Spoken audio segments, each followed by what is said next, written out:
NUS, you're in an important meeting. A colleague looks you straight in the eye, nods, smiles, and says, "Everything's fine.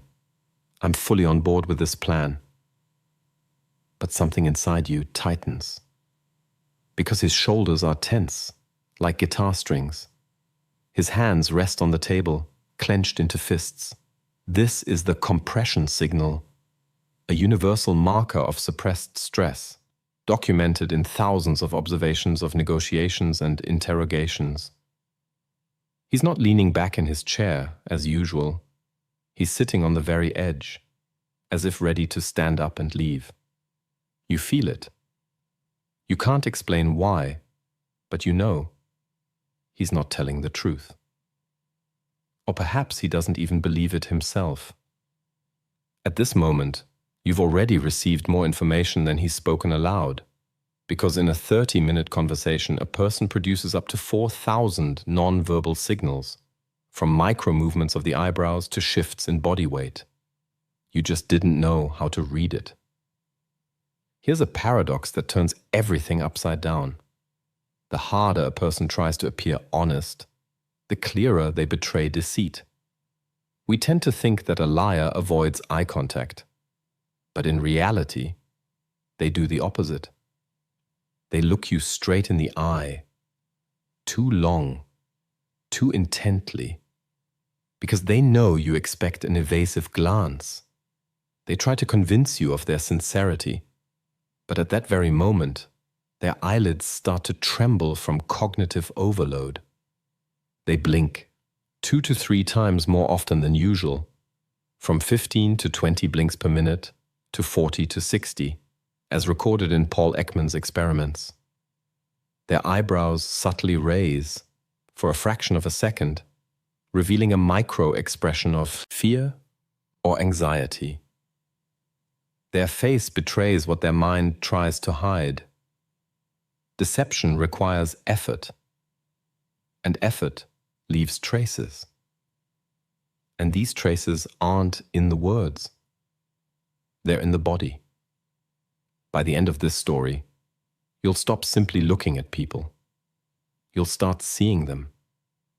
You'll learn to recognize the signals your brain can't control, because they're governed by the limbic system, the ancient survival center that reacts faster than the cerebral cortex, those that arise faster than thought, in less than half a second, those that reveal fear, lies, feigned confidence, even when the mouth says the opposite. You'll learn how to decipher the 93% of emotional truth that, according to Albert Mehrabian's research, people never vocalize. Because the truth isn't in words, it's in the body. And now, you'll have the key to reading it. 1967. The deep jungle of New Guinea. Humid air, bird calls, the smell of earth.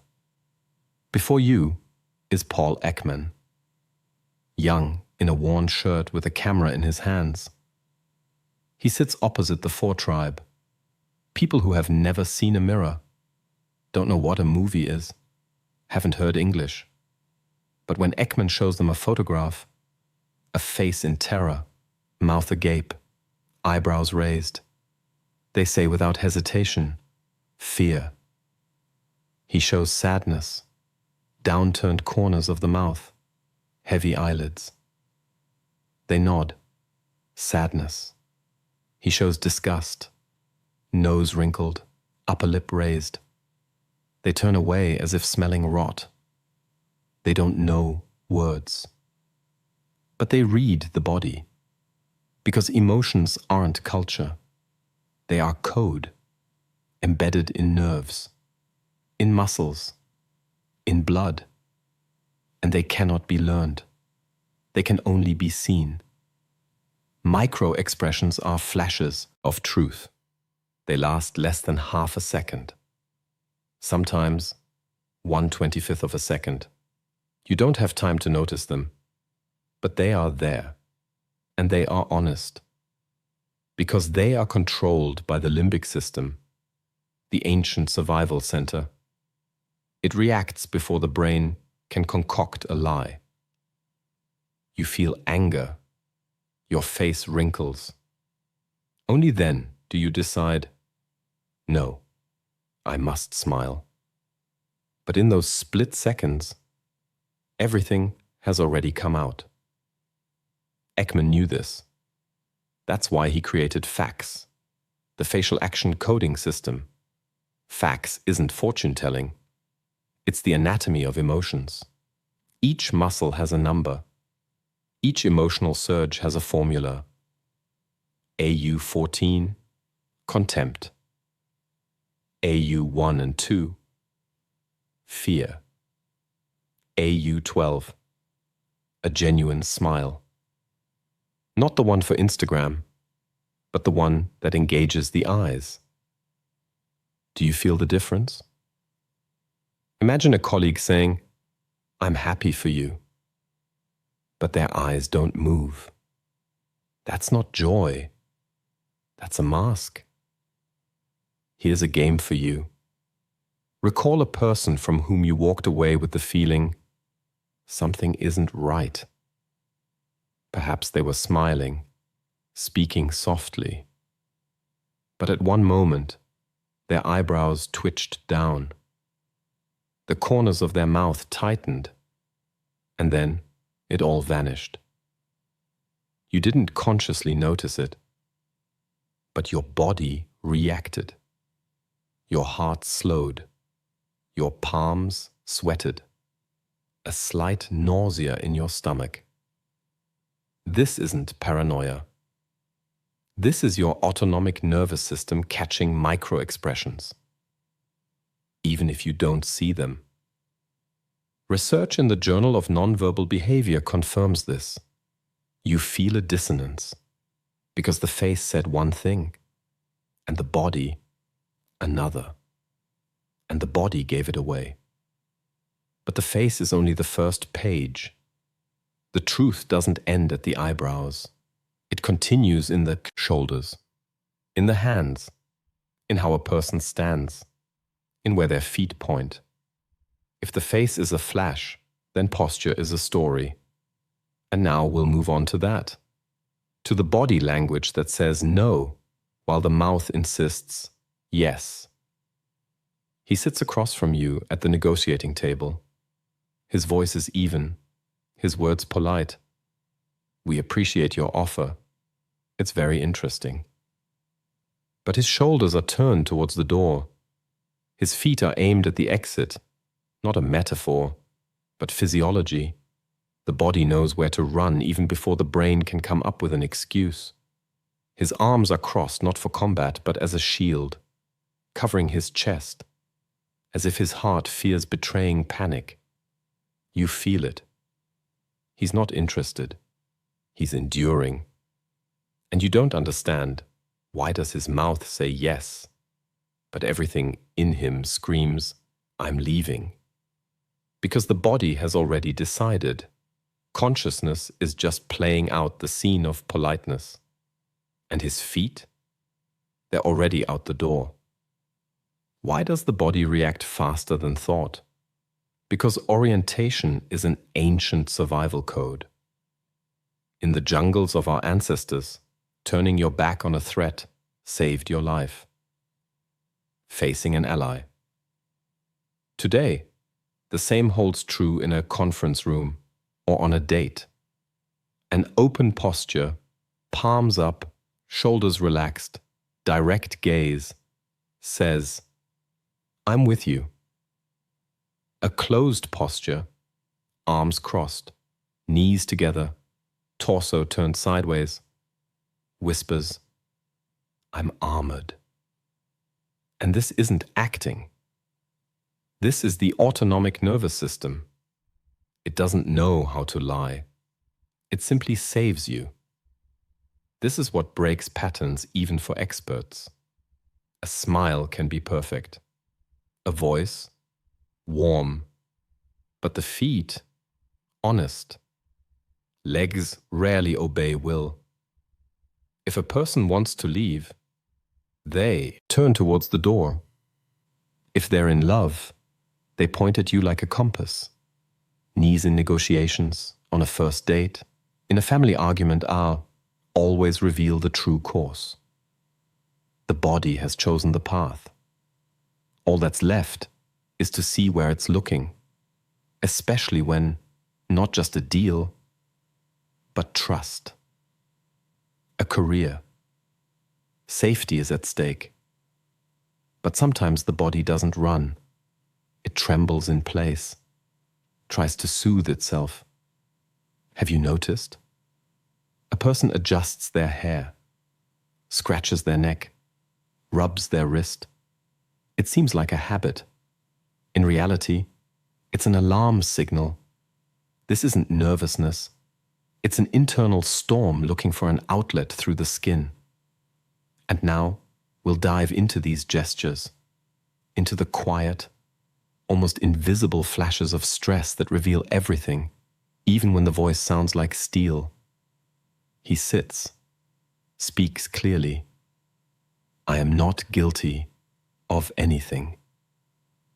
But his right hand subtly grips his left wrist, fingers slightly squeezed, not trembling, not fidgeting, just holding, like an anchor. The detective in the corner notices. He knows this isn't a gesture of confidence. It's an attempt to quell an internal tremor, because the body knows the truth, and it tries to cope with it in one of the oldest ways, self-touch. You've seen this, perhaps at a meeting, perhaps on a first date. The person smiles, their voice is even, and their hands as if seeking support in their own body. Self-soothing gestures are the emergency brake of the nervous system. When anxiety rises, the brain can't simply turn off fear. It sends a signal, touch, stroke, squeeze. Touching the neck stimulates the vagus nerve. Pulse slows, blood pressure drops. Rubbing the wrist brings back a sense of control through proprioception, the feeling of, I'm here, I'm whole. Stroking the face reduces cortisol. All of this happens without conscious involvement. You don't decide to do it. Your body does it for you. And that's why these gestures are more honest than words. The most reliable of them is the compression signal. Grasping one's wrist with the other hand, often behind the back, under the table, in a pocket. It's found everywhere, on presidential podiums, in million-dollar negotiations, in the silence after an argument. Research records it regardless of culture, gender, age. It doesn't mean a lie, but it always signifies internal tension. A person says, everything is under control, but their fingers dig into their skin. There is no control. There is only a facade. And the body has given it away. Do you know this feeling? When you're listening to a colleague and their hand keeps scratching their neck? Or they adjust their collar, not because it's stuffy, but because there's a storm inside. Your palms sweat. Your heart skips a beat. You don't understand why, but you feel something is wrong. This isn't intuition. This is your nervous system catching the same signals, the same gestures, the same flashes of stress that a person hides even from themselves. Look here. Remember this moment, when the mouth says calm, but the fingers squeeze the wrist. Trust the fingers, because words can be learned, but the physiology of fear cannot. And this is where it gets interesting. When verbal and non-verbal diverge, the body almost always tells the truth. Not because it wants to, but because it cannot do otherwise. He stands before the cameras, says, I am absolutely calm. But his fingers are white from gripping the microphone. His breathing, 22 breaths per minute. His voice trembles on the last syllable. His smile, only with his mouth. His eyes are dead. You feel it. He's not calm. He's drowning. And he doesn't even see how his body betrays panic. Because lying, even the kind you believe yourself, consumes brain resources. And there's not enough left to control the body. Here's how it works. The brain cannot simultaneously lie, monitor reactions, and maintain posture. It prioritizes words. Everything else in emergency mode. That's why gestures lag. Facial expressions don't match speech. Posture constricts while the mouth insists on openness. Don't look for one signal. Look for a cluster. 3 inconsistencies, and the probability of deception quadruples. Words say, everything's okay. The body screams, I'm trapped. Does this sound familiar? A colleague says, I'm fine. But their shoulders are hunched, as if expecting a blow. Their voice is slightly higher than usual. Their hands aren't on the table. They're hidden. You can't explain it, but inside, anxiety. This isn't intuition. This is your brain detecting dissonance. Because 93% of emotions are non-verbal, words are only 7. You're already reading the body. You just didn't know you were doing it. Imagine you hear, I'm happy for you. But the corners of the mouth don't lift.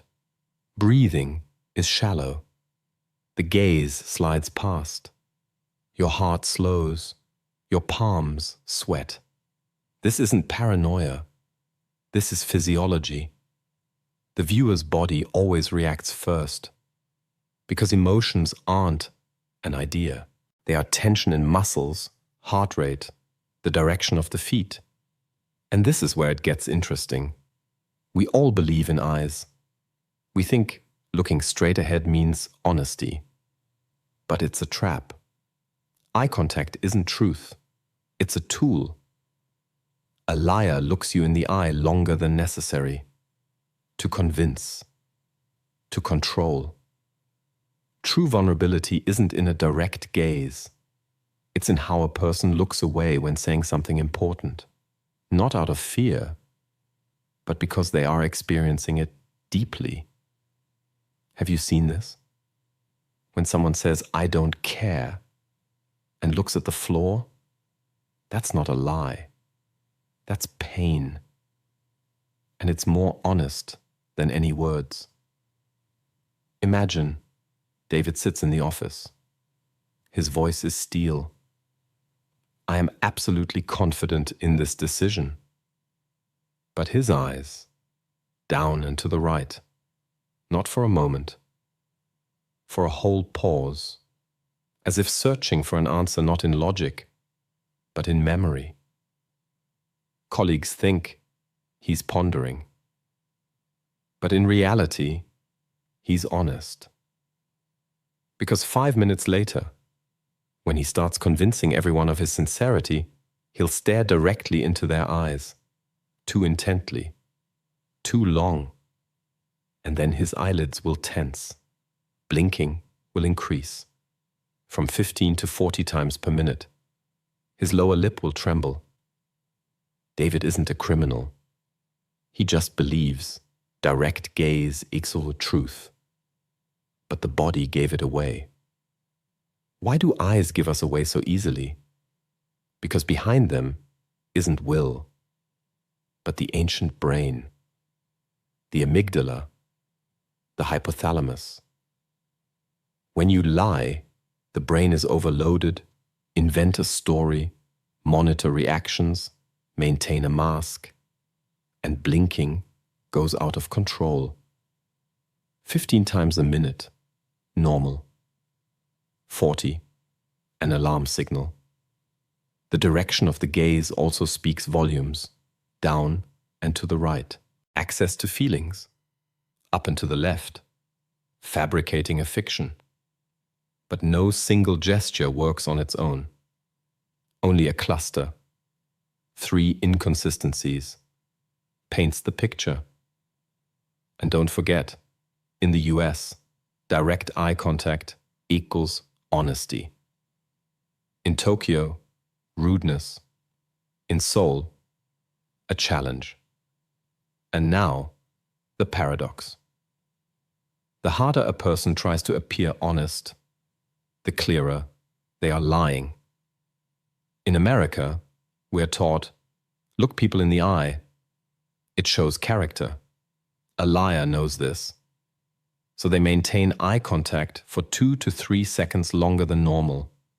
But beneath that gaze, trembling eyelids, paleness around the eyes, micro-tension in the forehead, all of these are traces of a cognitive fire, and a sincere person in a moment of vulnerability when speaking of loss, shame, fear, looks away, not out of deceit, out of pain.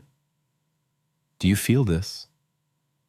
When a colleague says, "I don't care," and looks at the floor, that's not a facade. That's the truth. Look here. Remember this moment. Eyes are not windows to the soul. They are a tool of manipulation. A liar looks longer. A sincere person is silent with their gaze. And if you catch increased blinking under tense eye contact, trust the body, not the words. Because the truth doesn't shout. It hides, but the body always gives it away. Now imagine, you're in a meeting. Your interlocutor approaches, too close, invades your zone, 45 centimeters. Do you feel it? Palms sweat, throat tightens, heart races. This isn't imagination. This is the language of distance, and it speaks louder than any gaze.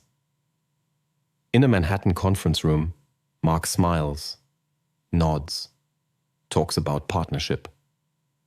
But every time his colleague leans closer, Mark moves his chair back a centimeter, not sharply, almost imperceptibly. But he retreats. His body whispers, "You're in my zone." A week later, it turns out, Mark had already signed a contract with a competitor. And at the very moment loyalty was mentioned, his face betrayed contempt for 300 milliseconds. His upper lip twitched upward. You wouldn't have noticed. But the camera would. Fax detected it. And his body. It knew the truth long before the words. Do you feel it? When someone gets too close and your throat tightens, palms sweat, heart beats faster. This isn't paranoia. This is personal space, your invisible armor. Scientists call them zones, intimate, up to 45 centimeters, personal up to 1.20 meters, social, further, violate a boundary without cause, and the brain triggers an alarm. The amygdala screams, threat, even if the mind is silent. In Scandinavia, they keep their distance. In Mexico, they almost touch. But the reaction is the same. The body either accepts or repels. You don't choose this. You feel it. Imagine in a 30-minute conversation, a person sends up to 4,000 non-verbal signals. 4,000. More words than in this entire episode. A micro movement of the eyebrow, a shift in weight, the depth of a breath, the angle of the head. All of this is a data stream, and most signals happen without your knowledge. You don't decide how to breathe under stress. You don't choose how much to move your chair back. Your body has already spoken. Space isn't emptiness. It's an archive of feelings, recorded in millimeters and microseconds. But here's the paradox. What if two bodies don't move away, but move closer in sync? One leans in, the other repeats. One crosses their legs, the other does the same a second later. This isn't coincidence. This is synchronization, a language of trust older than words. Mirror neurons in the brain copy movements without asking, and it works. Harvard experiments showed when postures match, the chance of mutual understanding increases by 63%. You don't agree. You've already agreed with your body. Does this sound familiar? You're sitting with someone, and suddenly you catch a rhythm, breathing, gestures, even pauses. Inside, peace. This isn't chemistry, it's biology. Now remember a meeting where everything was fine, but you left with anxiety. Look back. Did he not move his chair back? Did he not keep his distance like a shield? Did he not invade your space? Sometimes approaching sharply, then retreating. The body doesn't lie. It holds the truth in distance. And now you know where to look for it. Emily picks up her cup. Jason repeats, "Do you see it? Not in the details, but in the rhythm." She tucks a strand of hair behind her ear. He runs his palm over his neck. Their bodies move as if connected by an invisible thread. No one commands. No one copies. They just breathe in sync, lean forward, open their palms. The waitress smiles in passing. She knows these two have already agreed, without words. With 72% accuracy, based on micro-expressions in pauses and laughter, facts detected it. You feel it. This isn't chemistry, it's biology. Mirror neurons are your internal translators. They activate when you see someone else's movement, and they make your body respond. Not because you want to be liked, but because the brain seeks connection. Synchronization is a dance of trust without words, and it triggers oxytocin, the hormone that says, "You are safe." In an MIT experiment, synchronized couples seemed 41% more reliable to each other. Not because of speech, because of rhythm. Do you feel it? When someone next to you breathes like you do, a sense of calm settles inside. But here's the paradox. You don't need to listen to arguments to know if a deal will work. Just watch, without sound. Research in Nature. Human behavior showed synchronization predicts outcomes with 85% accuracy. 85. Observers who only saw bodies guessed the success of negotiations more often than those who heard the speech.